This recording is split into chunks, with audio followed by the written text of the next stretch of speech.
All right. So, like we said earlier, what is basically Concord basically means grammatical agreements between the different parts of the sentence. And now we are looking at the subject and the verb. Now we're going to look into rules 3, 4, and 5. And trust me, you need an understanding of rule 1 and 2. So you need to watch the previous video on this topic.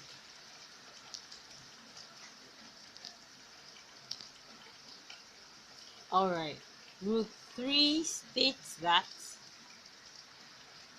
the number of the subjects, either singular or plural, will not change due to words or phrases in between the subject and the verb. Usually, these words or phrases are giving us more information about the subject itself.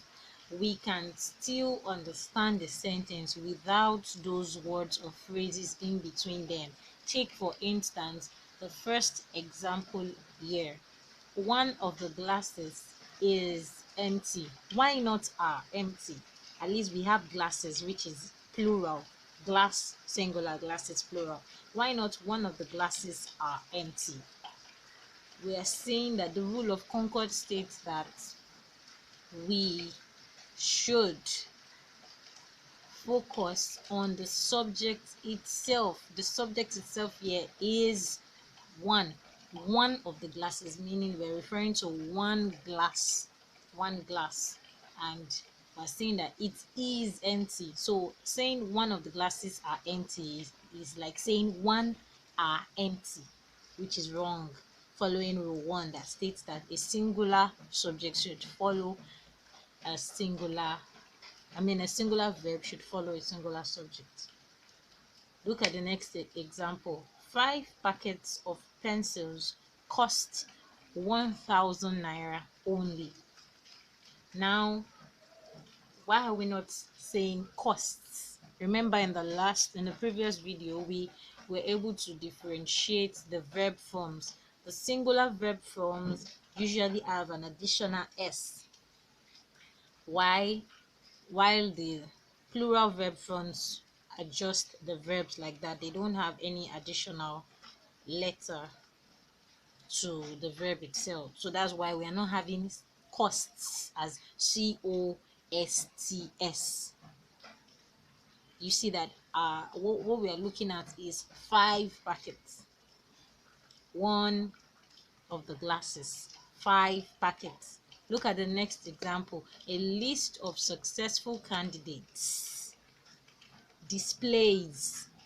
If we following the rule of Concord 3, the correct verb is displays, not display, because we are looking at one list. It goes on and on like that. You can always come back to watch this part of the video to analyze the rest of the examples. So let's go to rule 4. Now, rule 4 states that the nearest subject to the verb. Now, this is tricky because rule 2 already told us that whenever I see or whenever you see either or, neither nor, or the word or used to join a subject, the subjects of a sentence, the verb should be singular.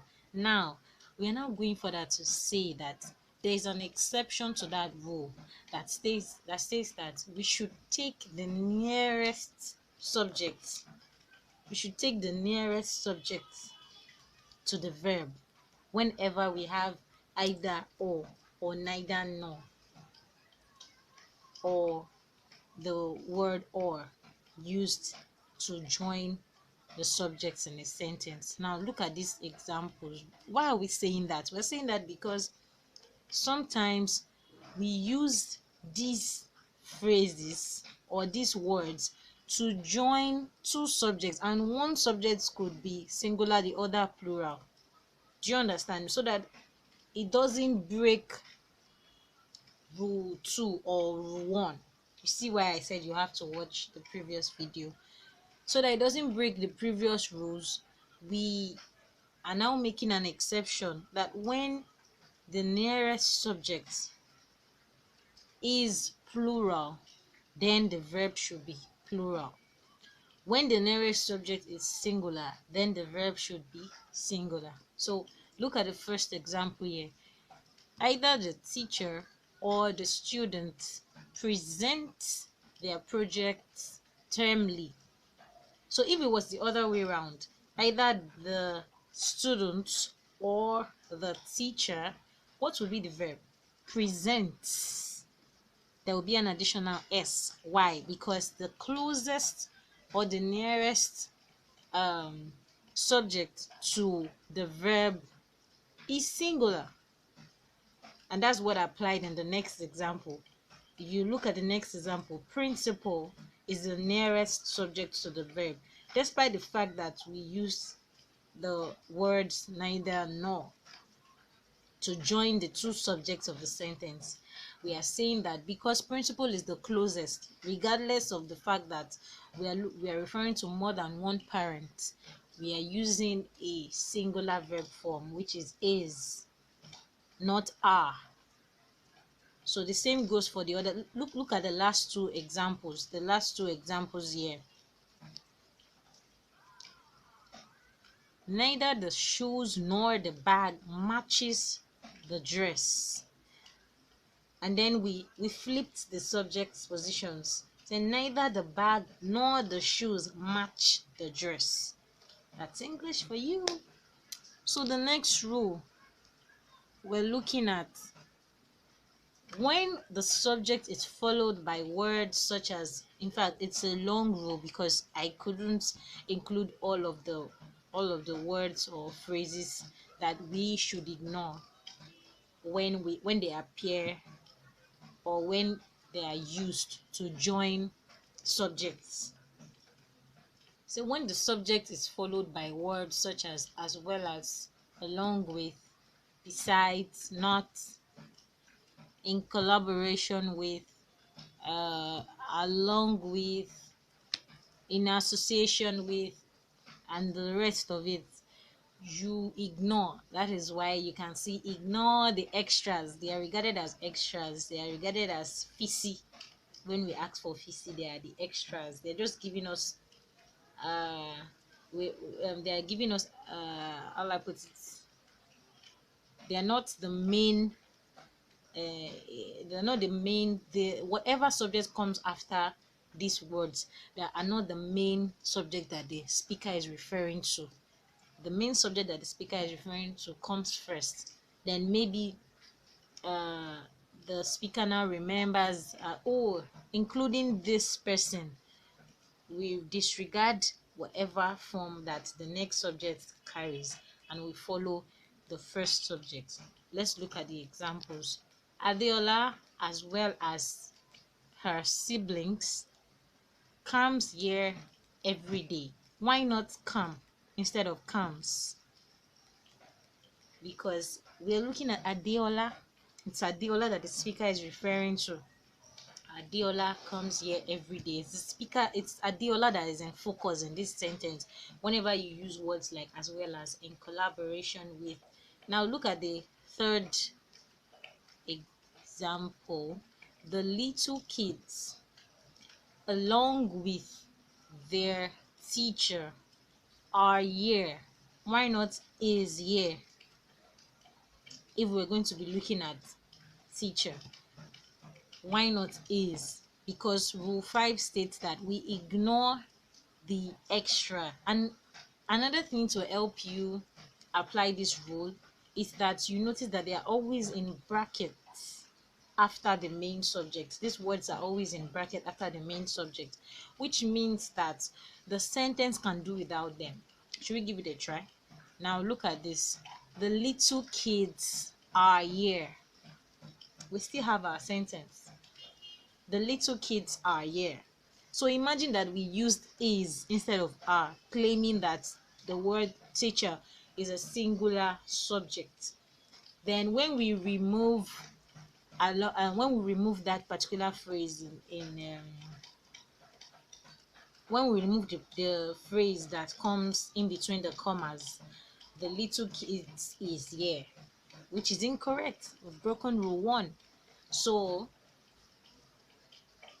I'll repeat that again.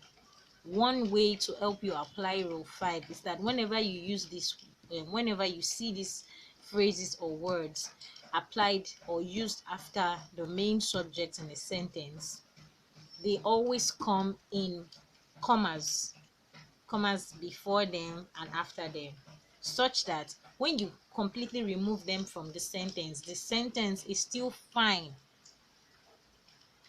All right, now that will be all.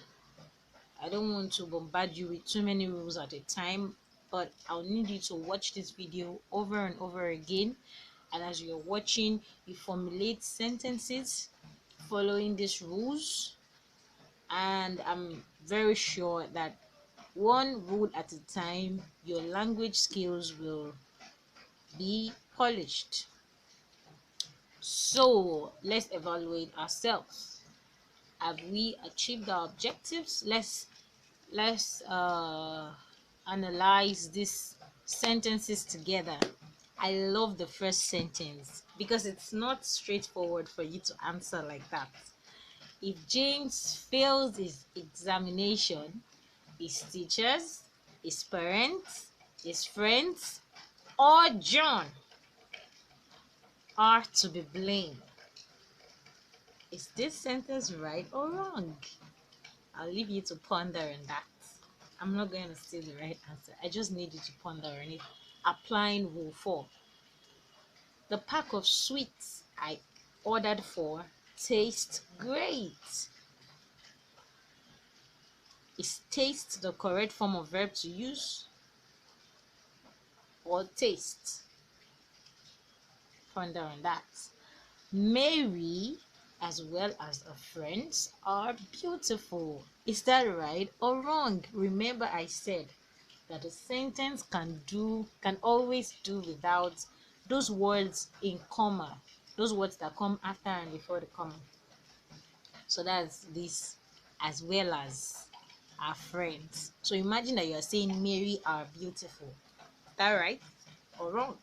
Okay, ponder on that and write out more sentences of your own, applying each of these rules in your notebook. Next on Concord, we'll be looking at sentences that begin with "yeah" and "there." We make a lot of errors using when we make sentences that start with these words, and we're going to help ourselves make better sentences whenever we're using these words, when we understand the rule in the next class. Thank you very much for your time. Please practice